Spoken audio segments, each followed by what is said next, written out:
ନିୟମ 6 6ର ବିଭାଜ୍ୟତା ନିୟମ 6ର ବିଭାଜ୍ୟତା ନିୟମ ହେଲା ଯେକୌଣସି ସଂଖ୍ୟା ଯଦି 2 ଏବଂ 3 ଦ୍ୱାରା ଭାଗ ହେଉଥିବ ତାହେଲେ ପୁରା ସଂଖ୍ୟାଟି 6 ଦ୍ୱାରା ଭାଗ ହେବ। ଯେମିତିକି ଆମର ଅଛି 5742 ଇଏ ଲାଷ୍ଟରେ 2 ଅଛି ତ ଇଏ 2 ଦ୍ୱାରା ଭାଗ ହେବ ଆଉ 3 ଦ୍ୱାରା ଭାଗ ହେବ କି ନାହିଁ ଦେଖିବା। ଯଦି ଆମେ 3 ଦ୍ୱାରା ବିଭାଜ୍ୟତା ସୂତ୍ର ଜାଣିଥିଲେ ଅଙ୍କମାନଙ୍କର ସମଷ୍ଟି 5 7 12 12 4 16 16 2 18 18 3 ଦ୍ୱାରା ଭାଗ ହେବ ତାହେଲେ ପୁରା ସଂଖ୍ୟାଟି 3 ଦ୍ୱାରା ଭାଗ ହେବ।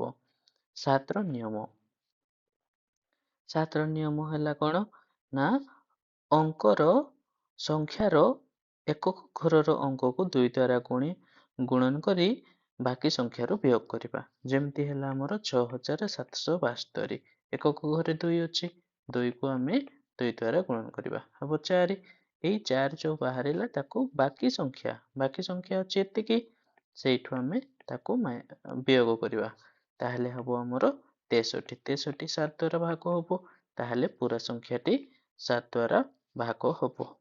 8ର ନିୟମ 8ର ନିୟମ ଯଦି ଆମେ ଦେଖିବା 8ର ନିୟମ ହେଲା ଶେଷ 3 ଅଙ୍କ ଯଦି 8 ଦ୍ୱାରା ଭାଗ ହେଉଥିବ ସଂଖ୍ୟାର ଶେଷ 3 ଅଙ୍କ ଯଦି 8 ଦ୍ୱାରା ଭାଗ ହେଉଥିବ 15216 ଶେଷ 3 ଅଙ୍କ ହେଲା 216 216 ଯଦି 8 ଦ୍ୱାରା ଭାଗ ହେଉଥିବ ତାହେଲେ ପୁରା ସଂଖ୍ୟାଟି 8 ଦ୍ୱାରା ଭାଗ ହେବ।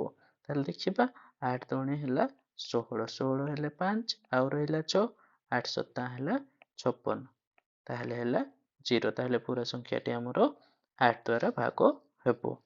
ତାହେଲେ 9ର ନିୟମ ଦେଖିବା 9ର ନିୟମ ହେଲା ସଂଖ୍ୟାର ଅଙ୍କମାନଙ୍କର ସମଷ୍ଟି ଯଦି 9 ଦ୍ୱାରା ଭାଗ ହେଉଥାଏ ଯେମିତିକି ହେଲା 4914 ସଂଖ୍ୟା ହେଲା 4914 ଅଙ୍କ ମାନେ ହେଲା 4 9 1 4 ଏମାନଙ୍କୁ ଆମେ ମିଶେଇବା 4 9 ହେଲା 13 13 ହେଲା 14 14 4 ହେଲା 18 18 9 ଦ୍ୱାରା ଭାଗ ହେବ ପୁରା ସଂଖ୍ୟାଟି ଆମର 9 ଦ୍ୱାରା ଭାଗ ହେବ।